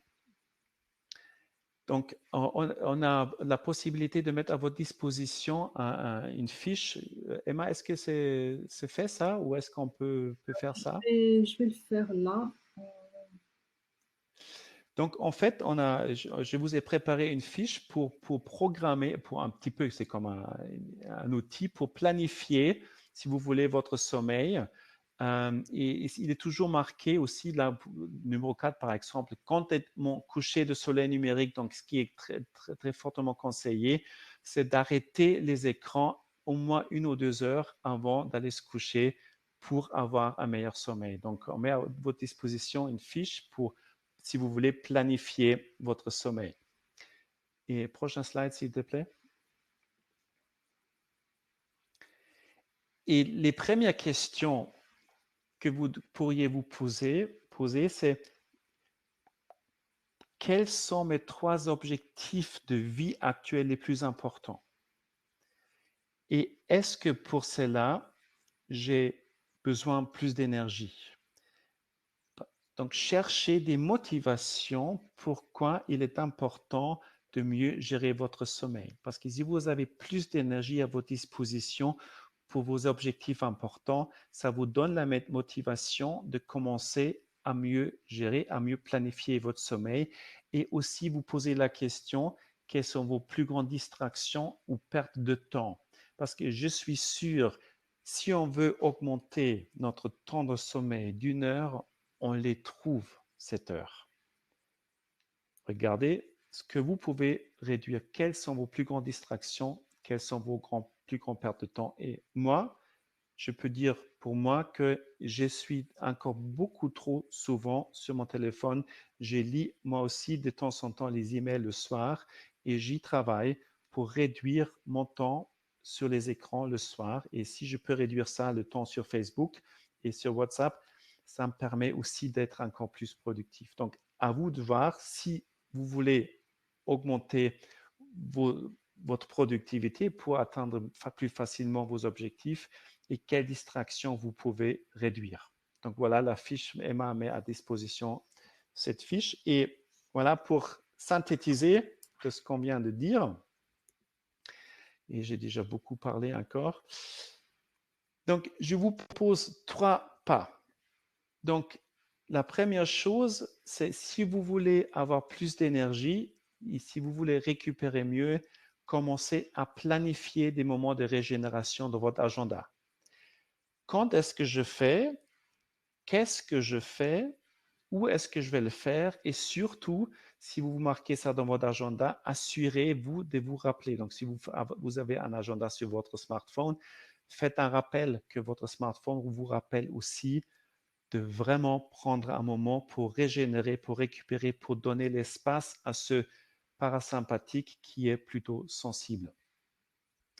La deuxième chose que je vous conseille, c'est décider de travailler sur une situation concrète qui revient tout le temps, qui a une charge émotionnelle, donc une réaction répétitive. Peut-être c'est avec un collègue ou un supérieur, peut-être en famille, des moments d'impatience quand vous êtes dans la voiture.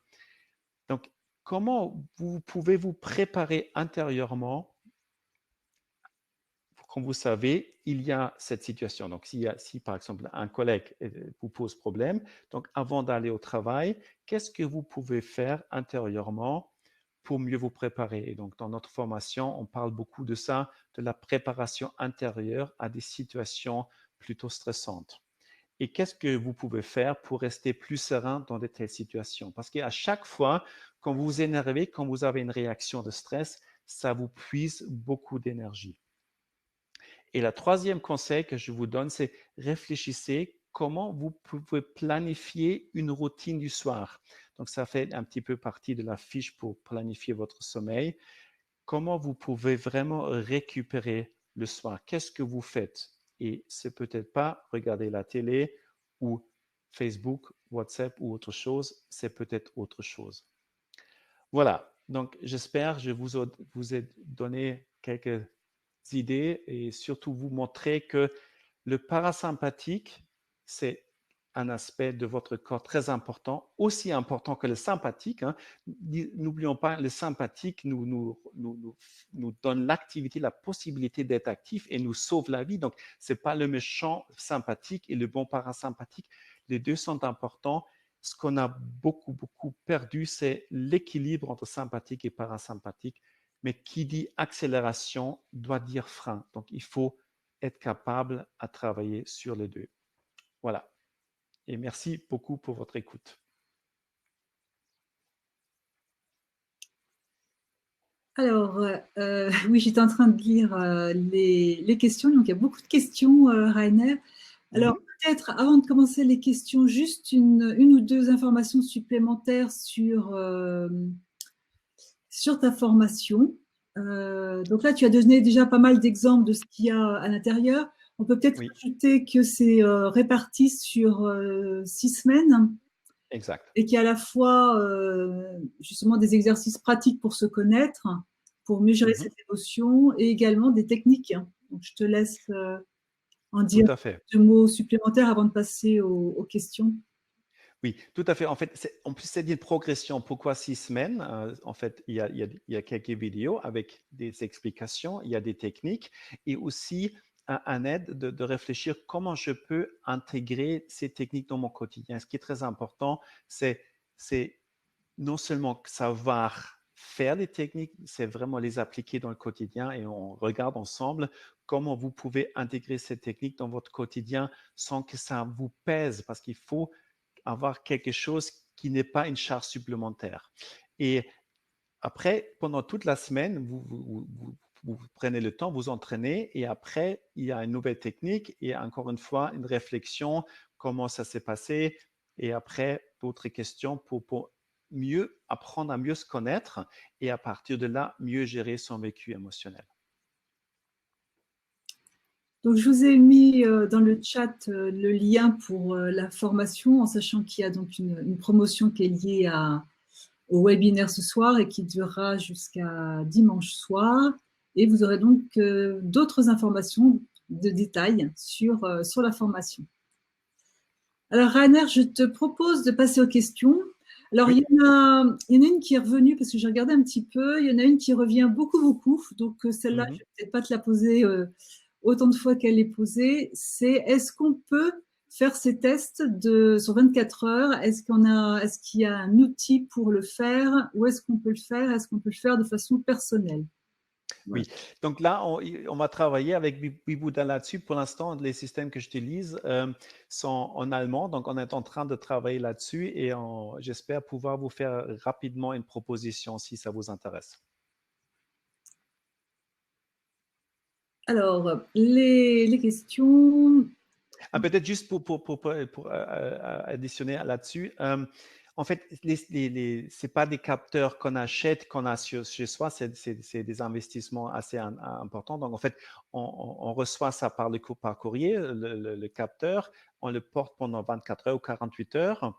Tout est expliqué comment faire et après, on le renvoie. Après, les données sont traitées et après, il y a un rapport et une consultation pour expliquer le rapport, pour expliquer les résultats.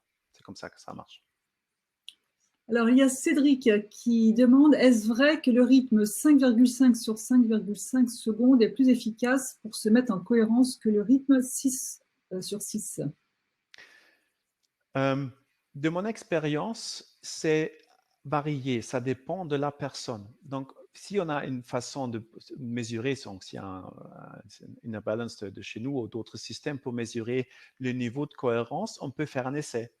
Donc, la moyenne des personnes est à un rythme 5 secondes inspirées, 5 secondes expirées. Mais il y a des gens, c'est plutôt 4 secondes inspirées, expirées, et d'autres, c'est plutôt 6 secondes. Donc, ce qui est déjà important de le faire, si c'est 5,5 ou 5 ou 6, pour moi, ça a moins d'importance. Alors, Rachel, je bâille beaucoup tout au long de la journée. Est-ce un besoin de récupération? Pourtant, je suis Ah oui. pas traitée et ne me sens pas spécialement fatiguée. Je pense, pour moi, le fait de bâiller, c'est une réaction physique souvent qui est liée au parasympathique. Donc, le parasympathique qui dit, allez, repose-toi. Donc, après, il y a peut-être d'autres raisons qui sont médicales que je ne connais pas, mais le fait de bâiller, c'est sûr, pour moi, c'est un signal du corps qui dit, ça serait bien de récupérer, de dormir. Et peut-être aussi, quand je suis sur l'accélérateur, je ne sens pas la fatigue qui est en moi. Souvent, c'est très intéressant quand je fais des séminaires et on fait la première fois un exercice de cohérence cardiaque, 2-3 minutes, après les gens me disent « Ouh là là, je me suis presque endormi, c'est fatigant cet exercice ». Mais non, ce n'est pas 3 minutes de cohérence cardiaque qui est fatigant. Ce qui se passe, le sympathique, il baisse, le parasympathique est activé par l'exercice et le corps dit ce qui se passe vraiment. Donc, en fait, leur corps le dit, va te coucher, tu as besoin de dormir. Mais parce qu'ils étaient sur l'accélérateur, ils n'avaient pas conscience de la fatigue qui était plutôt cachée à ce moment-là. Alors, Sophie Marie, alors, est-ce qu'un voyage en train est stressant comme une voiture? Est-ce que Est-ce qu'un ça... voyage en train est stressant comme une voiture, comme un voyage en voiture? Mais je dirais ça dépend un petit peu de la personne. Si, je pense dans un TGV qui roule à 300, il y a beaucoup de vibrations. Et je pense que c'est pas évident pour le corps non plus. Est-ce que c'est plus stressant que la voiture? Ça dépend de la circulation. Si vous roulez avec peu de... Moi, souvent, j'habite à Saarbrück, c'est à l'est. Donc, si je fais Saarbrück-Paris, par exemple, sur l'autoroute A4, il y a très peu de voitures. Je mets mon compteur de vitesse à 130. Là, c'est pas très stressant. Et là, ça se peut qu'un voyage en TGV à 300 et beaucoup de vibrations peut être plus stressant. Mais là aussi, je dirais ça dépend des personnes. Mais ce qui est vrai, c'est que les vibrations qui sont souvent plus fortes dans un train que dans une voiture peuvent activer aussi le sympathique et pas forcément être reposant. Alors, Dominique, en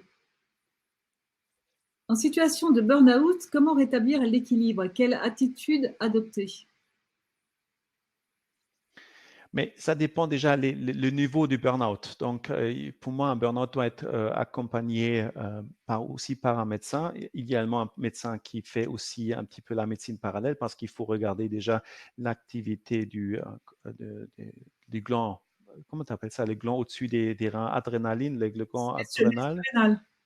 Oui, donc là aussi, il faut activer ça parce que souvent, il y a très peu de production d'adrénaline, très peu de production de cortisol.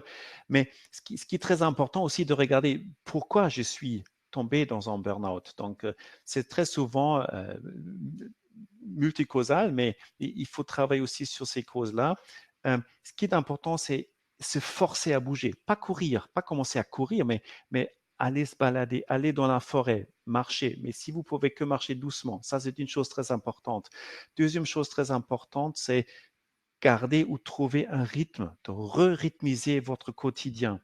Troisième chose pour moi, c'est vraiment des temps de là, là, dans un burn-out, il y a le sympathique qui est bas et le parasympathique qui est bas. Donc, il faut activer le sympathique, par exemple. Donc, on a une activité physique, comme faire la marche, et après aussi activer le parasympathique avec des exercices, par exemple, de cohérence cardiaque, très régulièrement. Donc, ça active votre parasympathique, il faut activer le sympathique, et surtout, il faut du temps et beaucoup d'autocompassion.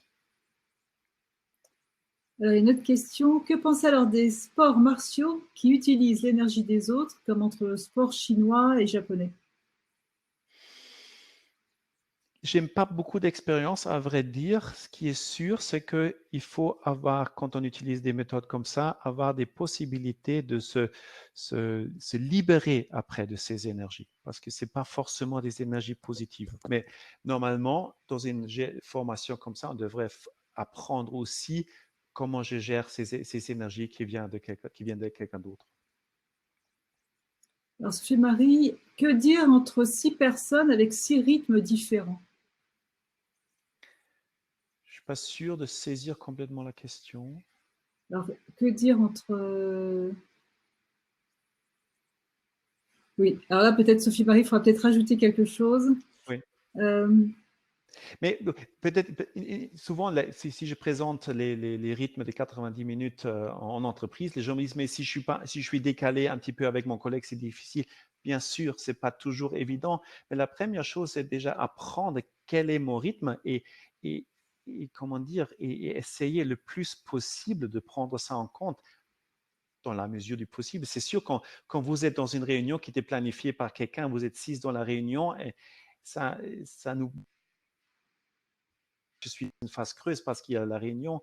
Par contre, après la réunion, si vous avez dépassé à la limite votre creux, après, il faut prendre le temps pour régénérer. alors, Catherine, vous parlez, entre guillemets, de garder le même rythme tous les jours. Si une personne se couche tard tous les soirs, elle a le même rythme, mais est-ce suffisant? Je pense particulièrement aux ados qui ont du mal à se coucher de bonne heure. Oui, oui. Donc, vous avez raison, c'est une très, très bonne question. On est aussi rythmé par la lumière du jour. Donc, on a une horloge à l'intérieur. Déjà, pour les ados qui sont obligés de se lever tôt parce que l'école commence tôt, c'est très grave. Donc, aujourd'hui, on sait que les ados ne sont pas vraiment actifs avant 9 ou 10 heures du matin. Donc, faire commencer l'école à 8 heures ou même avant, ce qui est souvent le cas en Allemagne, c'est une aberration. Donc, on le sait, mais on ne veut pas changer les systèmes pour différentes raisons.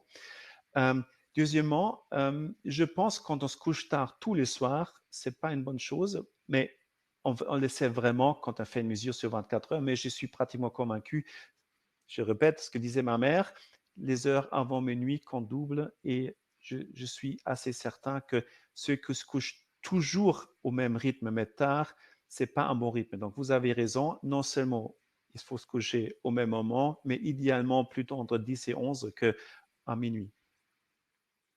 Alors, il y a Jacqueline qui fait une remarque. Ne rien faire le soir m'ennuie tellement que le cortisol monte. La nuit, laisser une radio allumée sur une fréquence qui ne m'intéresse que légèrement me permet de m'endormir. Et je m'éveille fraîche et dispo. Oui. Chacun doit trouver ce qui lui convient. Donc, je vous donne des idées. Et vous avez tout à fait raison. Si rien faire vous ennuie, forcément, ce n'est pas une activation du parasympathique. Donc, la récupération active est peut-être peut-être mieux pour vous.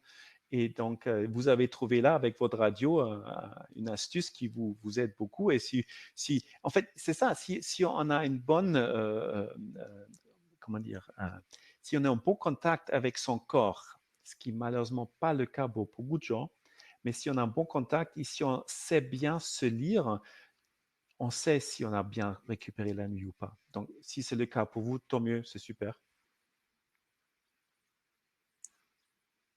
Alors, alors que pourrait-on dire, oui, que pourrait-on dire de quelqu'un qui pompe l'énergie de quelqu'un d'autre?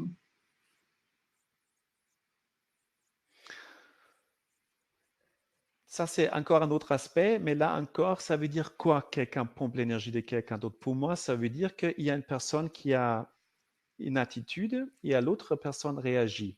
Et donc, ma réaction, comment j'ai réagi face à cette personne, est liée à ce qui fait l'autre personne, mais c'est toujours quand même mon interprétation. C'est ma réaction. Donc, c'est là que j'ai besoin de commencer. Bien sûr, il y a des personnes très toxiques. Si je peux éviter une personne toxique, tant mieux. Si je ne peux pas l'éviter, la seule chose que je peux faire, c'est commencer à avoir une attitude émotionnelle différente. Donc, apprendre à gérer autrement mon vécu émotionnel. Il y a Marie qui demande comment savoir quel est notre rythme. Si on est habitué à se coucher toujours vers 22h30, 23h, est-ce que c'est notre rythme naturel ou faut-il le changer, se coucher plus tôt? C'est faire des tests. Faire des tests, donc vous pouvez pendant une semaine vous coucher 1 heure plus tôt et vous regardez comment vous dormez. Vraiment faire des comparaisons. Est-ce que vous dormez si vous couchez plus tôt et vous vous levez plus tôt, qu'est-ce que ça change? Si vous avez la possibilité pendant les vacances, par exemple, de vous coucher tôt, pas mettre de réveil, à quelle heure vous vous réveillez. Donc, faire des tests, surtout pendant les vacances, faire des essais et vous allez voir très vite comment vous vous sentez si vous êtes couché plus tôt ou si vous vous couchez plus tard. Mais 22h30 pour moi, c'est déjà très bien, hein. Je pense que c'est très difficile de se coucher dans notre quotidien beaucoup plus tôt. Bon, après, ça dépend. Est-ce que vous avez de la famille? Est-ce que vous avez des enfants, des jeunes enfants? Est-ce que vous avez des ados? Tout ça, ça dépend de plein de facteurs. Alors, Raina, il y a beaucoup de commentaires extraordinaires, hein. Bravo, exceptionnel, merci beaucoup, c'était génial, très structuré et clair. On ne peut que se mettre sur le chemin. Et même ça Bon. va plus loin, puisque Marie dit merci pour ces explications et conseils, des rappels pour certains. Il me reste à éteindre l'écran de mon ordinateur et aller me coucher. Douce nuit à tous. Oui, tout à fait. C'est déjà très tard et on est toujours encore devant l'écran. Oui, tout à fait. Alors, on va terminer avec quelques questions encore.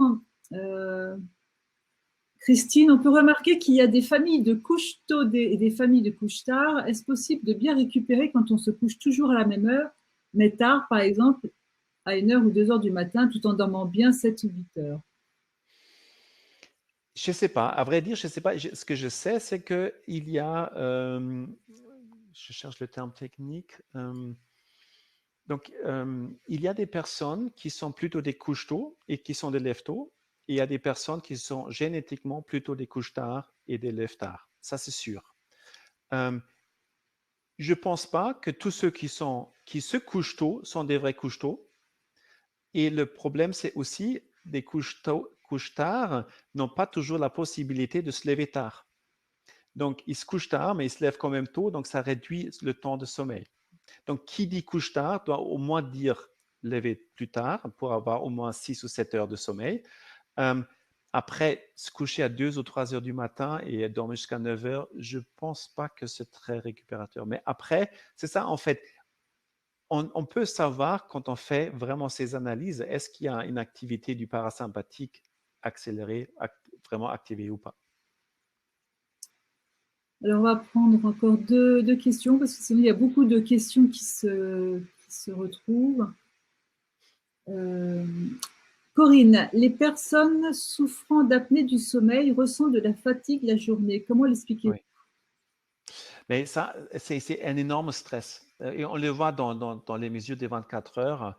Parce qu'en fait, on arrête presque de respirer. Tout à coup, il y a une inspiration parce que le corps est dans une réaction presque de survie. Donc, c'est un énorme stress et les gens sont sous sympathique toute la journée, toute la nuit. Donc là, il faut trouver des solutions, tout à fait. Là, je ne suis pas spécialiste là-dedans, mais il faut trouver quelqu'un qui est spécialiste dans le sommeil sur place, parce que c'est très important. Alors, il y a Sophie-Marie qui rajoute tout à l'heure pour les 6 personnes, les 6 rythmes, c'était 6 rythmes cardiaques différents. Oui, mais je suis désolé, je ne suis toujours pas tout à fait. Alors, une dernière question de Catherine. Comment faire? J'arrive jamais à m'endormir en moins d'une heure ou deux. Alors, je trouve que tu as pas mal répondu quand même pendant la Oui, conférence, mais peut-être un petit récapitulatif sur cet aspect-là. mais déjà regardez qu'est-ce qui se passe avant, qu'est-ce que vous avez fait avant de vous coucher, après, avant de vous coucher, vraiment de prendre le temps d'entrer en vous, de faire une petite méditation si vous n'arrivez pas à méditer, de faire un exercice de cohérence cardiaque, de vous lier avec un sentiment d'appréciation pour quelque chose de très important dans votre vie. Et si vous vous couchez et vous sentez que vous n'arrivez pas à vous endormir, donc peut-être refaire cet exercice et surtout quand vous vous énervez, refaire un exercice et vous n'arrivez pas à vous endormir, peut-être vous lever, marcher un petit peu et retourner au lit, peut-être des choses que vous avez déjà essayées.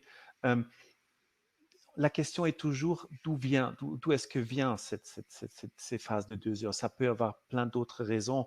Là aussi, pour l'instant, je ne peux pas vous encore proposer quelque chose, mais si on regarde pendant 24 heures, qu'est-ce qui se passe dans le système nerveux autonome, on détecte peut-être encore autre chose. Ça peut être aussi autre chose. Peut-être regardez ce qui se passe si vous mangez pas une fois le soir. Est-ce que ça a un impact si vous ne mangez pas le soir? Donc, finissez, manger encore une fois vers 16 heures, mais essayez du coup pas manger après. Est-ce que ça impacte aussi votre sommeil? Si vos intestins sont moins actifs, ça peut aussi avoir une raison. Donc, bien observer ce qui se passe entre 16 heures et le moment où vous couchez et qu'est-ce qui peut avoir un impact là-dessus. Il faut être un petit peu Sherlock Holmes mais c'est plus souvent que ce qu'on croit, le fait de ce qui se passe entre l'après-midi et le moment de se coucher. Et je crois que Rainer, on est arrivé au bout des questions. Donc, merci beaucoup pour cette conférence très. Il y a beaucoup qui disent avec des informations scientifiques très claires. Donc, ça donne apparemment beaucoup envie de se connaître mieux et de changer Super. son rythme. Super. Merci beaucoup de votre écoute. À tous et à toutes également d'être restés jusqu'au bout. Vous êtes encore très, très nombreux. Et puis, donc, je vous précise également que la semaine prochaine, il y a également 2 autres webinaires. Il y en aura un sur, je crois, mardi, qui est au-delà de la conscience éveillée temporaire, avec Ken et Brigitte. Et puis, un webinaire sur le stress avec le docteur Luc Baudin, jeudi prochain. Voilà, je vous souhaite à tous une très belle soirée. Merci encore, Rainer. Et Avec plaisir. pour un nouveau webinaire. À très bientôt. Au revoir.